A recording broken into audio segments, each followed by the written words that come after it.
Hello అండి. తెలుగు మెథడాలజీలో మనం కొన్ని ముఖ్యమైన ఇంపార్టెంట్ పాయింట్స్ నేర్చుకుందాం. అన్ని వీడియోస్లో కూడా నేను ఇంపార్టెంట్వి మాత్రమే చెప్తున్నానండి. ఖచ్చితంగా అవి మీకు యూస్ఫుల్గా ఉంటాయి. తెలుగు మెథడాలజీకి సంబంధించిన బోధనోపకరణాల్లో ఉన్న ఇంపార్టెంట్ పాయింట్స్ మనకి ఎగ్జామ్కి వచ్చేటివి చూద్దాము. ఈ బోధనోపకరణాలనే టీచర్ లెర్నింగ్ మెటీరియల్ అని అంటాము, TLM.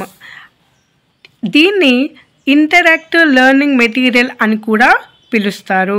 బోధనోపకరణాలని ఇంటరాక్టివ్ లెర్నింగ్ మెటీరియల్ అని కూడా పిలుస్తారు. బోధనోపకరణాలను తయారు చేయడానికి ఉపాధ్యాయులకు కూడా శిక్షణ ఇస్తారన్నమాట. ఆ శిక్షణ ఇచ్చే సంస్థ న్యూఢిల్లీలో ఉంది. దాన్ని CCRT అని అంటాము. CCRT అంటే central for cultural resources training అని అర్థం. ఉపాధ్యాయులు పాఠ్యభాగ విశదీకరణలో ఏర్పరచుకున్న లక్ష్య సాధనాలే బోధనోపకరణాలు అని చెప్పిన వారు కొంపెల్లి ఆంజనేయ శాస్త్రి గారు. నెక్స్ట్, ఉపకరణం విషయ చిత్రీకరణకు, విషయానికి, సరైన వాక్యానికి, తొందరగా తేలిగ్గా విషయాన్ని అర్థం చేసుకోవడానికి, శాశ్వతమైన అవగాహన ఉపయోగపడుతుంది అని చెప్పిన వారు హుమాయూన్ కబీర్. ఇద్దరు కూడా బోధనోపకరణాల మీద డెఫినేషన్స్ ఇచ్చారు. అయితే ఇప్పుడు బోధనోపకరణాలు రకాలు చూద్దాం. దృశ్య బోధనోపకరణాలు, శ్రవ్య బోధనోపకరణాలు, దృశ్య శ్రవ్య బోధనోపకరణాలు. మీ అందరికి కూడా వీటి గురించి బాగా తెలుసు. అయితే దృశ్య బోధనోపకరణాల్లో వ్యక్తిగత బోధనోపకరణాలు, సామూహిక బోధనోపకరణాలు ఉన్నాయి. వ్యక్తిగత బోధనోపకరణాల్లో మనకి పాఠ్యపుస్తకాలు, వార్తాపత్రికలు, కరపత్రాలు అంటే పాంప్లెట్స్ అన్నమాట. మనకి ఏదైనా అడ్వర్టైజ్మెంట్ కోసం రూపొందించి మనకి ఇస్తారు కదా, అవి అన్నమాట. పరిశీలన గ్రంథాలు, సంపుటాలు, గోడ పత్రికలు మొదలైనవి అన్నీ కూడా వ్యక్తిగత బోధనోపకరణాలకి సంబంధించినవి. అండ్ సామూహిక బోధనోపకరణాల్లో ద్విపార్శ్వ ఉపకరణాలు, త్రిపార్శ్వ ఉపకరణాలు అండ్ సాంకేతిక ఉపకరణాలు అంటే టెక్నాలజీ అన్నమాట, సాంకేతిక. నెక్స్ట్ 1 లైన్లో చెప్పుకుంటూ వెళ్ళిపోదాము. పాఠ్యపుస్తకాలు. ఈ పాఠ్యపుస్తకాలు మనకి దేనికి ఉపయోగపడతాయి? భాషా పరిజ్ఞానానికి, పదజాల అభివృద్ధికి, వ్యాకరణ అవగాహనకు పాఠ్యపుస్తకాలే మనకి మెయిన్గా దృశ్య బోధనోపకరణాల కిందకి వస్తాయి. నెక్స్ట్, వార్తాపత్రికలు. నూతన సాహితీ ప్రక్రియలు, ఆధునిక ధోరణులు, రచనా సమీక్షలు, సంస్కరణలు లాంటి అనేక అంశాలు వార్తాపత్రికలో మనం చదువుతూ ఉంటాం అన్నమాట వ్యక్తిగతంగా. నెక్స్ట్, కరపత్రాలు. ఉపాధ్యాయులకు, విద్యార్థులకు కావలసిన సమాచారాన్ని చేసి బోధన అభ్యసనకు ఉపయోగిస్తారన్నమాట. నెక్స్ట్, పరిశీలన గ్రంథాలు, సంపుటాలు. ఇవి పాఠ్య పరిశీలన గ్రంథాలు, సంపుటాల ద్వారా పూర్వగాథలను, విస్తృత సమాచారం భాషాభ్యాసంలో వినియోగించుకోవచ్చు. పూర్వం జరిగిన వాటిని గురించి విస్తృతంగా, అంటే ఎలా జరిగింది అనే మెయిన్ అంశాలను భాషాభ్యాసనలో ఉపయోగించుకోవచ్చు అన్నమాట. నెక్స్ట్, గోడ పత్రికలు. విద్యార్థులతోటి అనేక రకమైన యాక్టివిటీస్ కానీ, బొమ్మలు కానీ వేయించి గోడలకు అంటించవచ్చు. నెక్స్ట్, ద్విపార్శ్వ ఉపకరణాలు. పొడవు వెడల్పులు మాత్రమే కలిగి ఉంటాయి. ఇవి గుర్తుపెట్టుకోండి, పొడవు వెడల్పులు మాత్రమే కలిగి ఉంటే అవి ద్విపార్శ్వ ఉపకరణాలు. ద్విపరిమాణ ఉపకరణాలు అని కూడా అంటారు. ద్విపార్శ్వ ఉపకరణాలను ద్విపరిమాణ ఉపకరణాలని కూడా అంటారు. చిత్రాలు అన్నీ కూడా ద్విపరిమాణ ఉపకరణాలే. వర్ణ చిత్రాలు, కథా చిత్రాలు, ధారాపటాలు, ఛాయాచిత్రాలు, స్థూలాకృత చిత్రాలు, వ్యంగ్య చిత్రాలు, రేఖా చిత్రాలు, మెరుపు అట్టలు, ఇవన్నీ కూడా ద్విపరిమాణ ద్విపార్శ్వ ఉపకరణాలు. క్లిష్టమైన అంశాలను సులభంగా చిత్రాల ద్వారా చూపించవచ్చు. సంస్కృతి, కళాంశాలు, నాగరికత బోధించేటప్పుడు మనకి పటాలు అనేవి అవసరం. ప్రాథమిక స్థాయిలో మెరుపు అట్టలు వినియోగం ఎక్కువ, అంటే ఫ్లాష్ కార్డ్స్ అన్నమాట. మన స్క్వేర్ రూపంలో తయారు చేసి పిల్లలకి వర్డ్స్ కానీ బొమ్మలు కానీ వేసి మనం చూపిస్తాం కదా, వాటిని ఫ్లాష్ కార్డ్స్ అని అంటారు, మెరుపు అట్టలు. అట్టను 1-2 సార్లు ప్రదర్శించి ఉపసంహరించుకోవడం వల్ల వీటిని మెరుపు అట్టలు అని అంటారు. అంటే మనం ఆ లెసన్కి సంబంధించినప్పుడు మాత్రమే ఆ ఫ్లాష్ కార్డ్స్ అనేవి ఉపయోగిస్తాము. రిమైనింగ్ టైంలో మనకు అవి అవసరం లేదు కదా, అలా అన్నమాట. ఈ మెరుపు అట్టల ద్వారా అక్షర పద్ధతి, పద పద్ధతి, వాక్య పద్ధతి, కథా పద్ధతుల ద్వారా మనం పఠనం అనేది సులభంగా నేర్పించవచ్చు. లేఖనం కూడా మెరుపు అట్టలకు ఉపయోగం. మనం రాసి చూపించామనుకోండి, పిల్లలు అవి చూసి రాస్తారు. లేకపోతే ఏదైనా లెసన్ చెప్పాలనుకుంటే వాటి మీద రాసినప్పుడు అవి చూసి నేర్చుకుంటారు. నెక్స్ట్ ద్విపార్శ్వ ఉపకరణాలు అయిపోయింది. నెక్స్ట్ త్రిపార్శ్వ ఉపకరణాలు. వీటిలో చూడండి, పొడవు, వెడల్పు, ఎత్తులు. మనకు అక్కడ ఏమొచ్చింది, పొడవు వెడల్పులు కలిగి ఉంటాయి ద్విపార్శ్వ. అండ్ 3 అంటే 3, పొడవు వెడల్పు ఎత్తులను 3 వైపులా కలిగి ఉంటాయి. వీటిని త్రిపరిమాణ ఉపకరణాలు అని కూడా అంటారు. అది ద్విపరిమాణ ఉపకరణాలు, ఇది త్రిపరిమాణ ఉపకరణాలు. త్రిపార్శ్వ అంటే మనం ట్రై మెథడ్స్లో చెప్పుకున్నాం కదా, ఆ ట్రై మెథడ్స్లో కానీ ఇంగ్లీష్లో కానీ విన్న వారికి ఇది చాలా ఈజీగా అర్థమైపోతుందండి. ఎవరైనా వినని వాళ్ళు ఖచ్చితంగా వినండి. అండ్ మనకి ఏదైతే ఇంగ్లీష్లో వస్తాయో అవే మనకి తెలుగులో కూడా రిపీట్ అవుతాయి చాలా వరకు. ఓకేనా? అయితే త్రిపార్శ్వ ఉపకరణాలను 3D పిక్చర్స్ అని అంటాము. వాటి కిందకి తోలు బొమ్మలు కానీ, వస్తువులు కానీ, కృత్రిమ యంత్రాలు, విద్యా పరికరాలు, పెట్టెలు, మాతృకలు అంటే మోడల్స్, ఉబికి పైకి నిలబడే బొమ్మలు గల పుస్తకాలు, ఇవన్నీ కూడా మనకి త్రిపార్శ్వ ఉపకరణాల కిందకి వస్తాయి. అండ్ మనం మూడవది ఏం చెప్పుకున్నాము, శోధనోపకరణాలలో సాంకేతిక దృశ్య ఉపకరణాలని చెప్పుకున్నాం. అయితే టెక్నాలజీతో ఉపయోగించే అన్నీ కూడా దృశ్యోపకరణాలే. ఇవి రసాయనాలతో తయారు చేస్తారనమాట.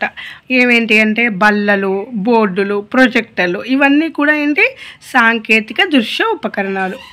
నెక్స్ట్ శ్రవణ బోధన ఉపకరణాలు. ఏంటి అవి, radio, tape recorder, DVD, cell phones, సంగీత వాయిద్యాలన్నీ కూడా శ్రవణ బోధన ఉపకరణాలు. అండ్ దృశ్య శ్రవణ ఉపకరణాలు, చలనచిత్రాలు, దూరదర్శిని, కంప్యూటర్, LCD ప్రొజెక్టర్, ల్యాప్టాప్స్, ఇవన్నీ కూడా దృశ్య శ్రవణ ఉపకరణాలు. నెక్స్ట్ పఠనం. పఠనంలో ఉన్న ఇంపార్టెంట్ పాయింట్స్ చూద్దాము. భాషా నైపుణ్యాలలో పఠనం అనేది మూడవది. LSR కదా, R అంటే ఏంటి, రీడింగ్. సో భాషా నైపుణ్యాల్లో మూడవది. భావగ్రహణ నైపుణ్యాలు రెండవది. మనసులో ఏదైనా అంశాన్ని బిగ్గరగా చదివి దానిలోని భావాన్ని గ్రహించడమే పఠనం. పఠనం ఉద్దేశాలు ఏమేంటి అంటే విషయ, భావ, భాషా దోషాలు దొరలకుండా చదవాలి. మౌన పఠనాభిరుచిని విద్యార్థుల్లో కలిగించాలి. పఠన బోధనా పద్ధతులు చూద్దాము. అక్షర పద్ధతి, పద పద్ధతి, వాక్య పద్ధతి, కథా పద్ధతి. ఈ అక్షర పద్ధతిలో 2 రకాలు. ప్రాచీన పద్ధతి, దీన్నే వర్ణ సమన్వయ పద్ధతి అని అంటాము. నెక్స్ట్ నవీనాక్షర పద్ధతి. ఫస్ట్ది ప్రాచీన పద్ధతి అంటే చూద్దాము. ప్రాచీన పద్ధతి అంటే పాతకాలం నుంచి వస్తున్న పద్ధతి.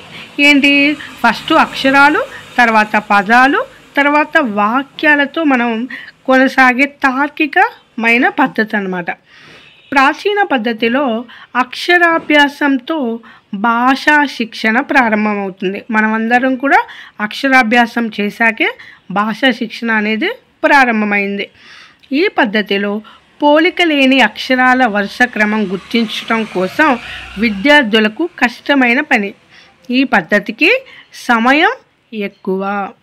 ఓకే, నెక్స్ట్ ఇప్పుడు నవీనాక్షర పద్ధతి చూద్దాము.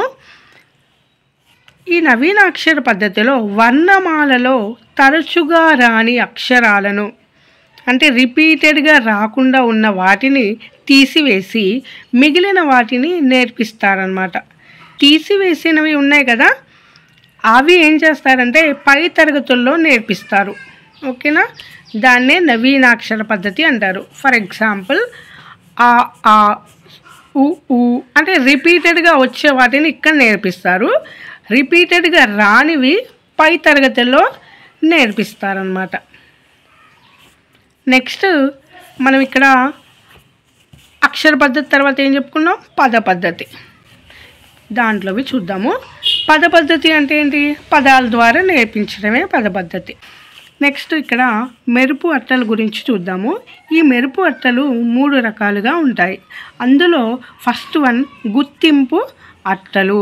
ఇక్కడ మనకి ఈ ఫ్లాష్ కార్డ్స్కి ఏం చేయాలంటే పైననేమో బొమ్మ గీయాలి, కింద ఆ బొమ్మకి తగ్గ పదం రాయాలి. ఇది కూడా అంతే, పైన బొమ్మ, కింద ఆ బొమ్మ పేరు రాస్తే దాన్ని పిల్లలు ఏం చేస్తారు? గుర్తిస్తారు. గుర్తించి అది ఆవు అని చెప్పేసి వాళ్ళు కూడా ఆవు రాయడానికి ట్రై చేస్తారు. సో ఇదేంటి? గుర్తింపు అట్టలు. నెక్స్ట్ స్వయం సవరణ అట్టలు. ముందు ఒక పేరు రాసి ఆ పేరు వెనక బొమ్మ వేస్తారు. అంటే ముందు వైపేమో బొమ్మ, వెనక వైపేమో చిత్రం. ఇలా చూపించి మళ్ళీ వెనక తిప్పి చిత్రం చూపించడం అన్నమాట. అది స్వయం సవరణ అట్టలు. నెక్స్ట్ జత కూర్పు అట్టలు. ఇవి 2 రకాలు.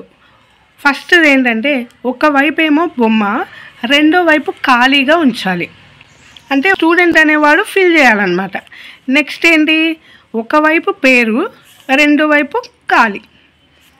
దీనికి ఆపోజిటే ఇదనమాట. ఫస్ట్ బొమ్మ ఉంటే తర్వాత పేరు ఉంటుంది, పేరు ఉంటే తర్వాత బొమ్మ ఉండాలి. సో ఇది జత కూర్పు అట్టలు. నెక్స్ట్ వాక్య పద్ధతి. ఇందాక మనం చూసాం కదా, అక్షర పద్ధతి, పద పద్ధతి, మూడవది వాక్య పద్ధతి. ఇదేంటంటే సెంటెన్సెస్తో పఠనం నేర్చుకోవాలి. అక్షర పద్ధతి, పద పద్ధతుల కంటే ఇది ఎంతో ప్రశస్తమైన పద్ధతి. నెక్స్ట్ కథాకథన పద్ధతి. ఇది కథకు సంబంధించిన చిత్రాలు తయారు చేసుకొని ఒక్కొక్క చిత్రం కింద ఒక వాక్యాన్ని రాసి చదివే పద్ధతి. ఏదైనా మనం ఒక కథను చెప్పేటప్పుడు దానికి సంబంధించిన చిత్రాలు తయారు చేసుకొని ఒక్కొక్క చిత్రం కింద ఒక సెంటెన్స్ అలాగా రాసేసి చదివే పద్ధతే కథా పద్ధతి అన్నమాట. నెక్స్ట్ పఠనంలో రకాలు. భక్తి పఠనం. ఇది 2 రకాలు. ఈ భక్తి పఠనంలో ఫస్ట్ వన్ ప్రకాశ పఠనం. దీన్నే వాచా పఠనం, బాహ్య పఠనం, బహిరి పఠనం, బిగ్గరగా చదవటం. ఈ పేర్లన్నీ కూడా ప్రకాశ పఠనం. నెక్స్ట్ రెండవది మౌన పఠనం. ప్రకాశ పఠనం అంటే ఏంటి? గట్టిగా చదవడం అన్నమాట. ఉపాధ్యాయుడు తాను చదువుతూ విద్యార్థులతో చదివించే పఠనాన్నే విద్యార్థులు కూడా అనుకరణ చేస్తూ పఠనం అనేది చేస్తారనమాట. నెక్స్ట్ ప్రకాశ పఠన అభ్యసనంలో 2 రకాలు ఉంటాయి. సామూహిక పఠనం, వైయక్తిక పఠనం. సామూహిక పఠనం అంటే ఏంటి? గ్రూప్. బట్ ఈ గ్రూప్లో స్టూడెంట్స్ అందరూ ఒకేసారి చదువుతుంటే వారి యొక్క దోషాలను మనం సవరించలేము. అదే వైయక్తిక పఠనం అయితే ఒక్కొక్కరి యొక్క దోషాలను కూడా సవరించే అవకాశం ఉంటుంది. నెక్స్ట్ రెండవది ఏంటి? మౌన పఠనం. అంటే సైలెంట్ రీడింగ్, లేకపోతే ఐస్ రీడింగ్ అని అంటాము. దీన్ని ఎక్కువగా ఉన్నత పాఠశాలలో మనం చేస్తాము. అండ్ అలాగే గ్రంథాలయాల్లో మౌన పఠనం ఉపయోగపడుతుంది. నెక్స్ట్ నయనమితి. దీన్ని ఐస్ ప్యాన్ అని అంటారు. అంటే ఏంటంటే నయనమితి అంటే అక్షరాలు, పదాలు, వాక్యాలు విద్యార్థి ఒక్క చూపులో, అంటే ఎంతవరకైతే మనం చూసినప్పుడు చదవగలుగుతామో దాన్ని చూపు మేర అంటారు. ఇప్పుడు మనం ఇలా చూసినప్పుడు ఎంతవరకు చదివితే అది మన యొక్క చూపు మేర అన్నమాట. దాన్నే నయనమితి, ఐస్ ప్యాన్ అని అంటారు. నెక్స్ట్ వాగ్మయన మితి. ఇదేంటంటే ఒక్క గుక్కలో ఒక్కసారి అర్థవంతంగా పలుకుగల సముదాయాన్ని పలుకు మేర అంటారు. అంటే ఏంటి? మనం ఆపకుండా ఎంతవరకు మాట్లాడతామో అది మన యొక్క పలుకు మేర, వాగ్మయ మితి అని అంటాము. నెక్స్ట్ పలుకుతున్న శబ్దస్థానం కంటే చూస్తున్న శబ్దస్థానం ముందున్నప్పుడు అది పురోగమన వాగ్మయం. కొంతమంది చదివేది ఒకటి, చూసేది ఒక దగ్గర ఉంటుంది. సో దాన్ని ఏమంటారంటే పురోగమన వాగ్మయమితి అంటారు. దీనికి ఆపోజిటే తిరోగమన. అంటే పలుకుతున్న శబ్దస్థానం కంటే చూస్తున్న శబ్దస్థానం వెనకబడితే, చూస్తున్నది వెనకబడి మనం ముందు చదివితే అది తిరోగమన వాగ్మయమితి అని అంటాము. ఇప్పుడు మనం చెప్పుకున్నాం కదా ప్రకాశ పఠనం, మౌన పఠనం అని. వాటి యొక్క పరిమితులు ఏంటో చూద్దాం.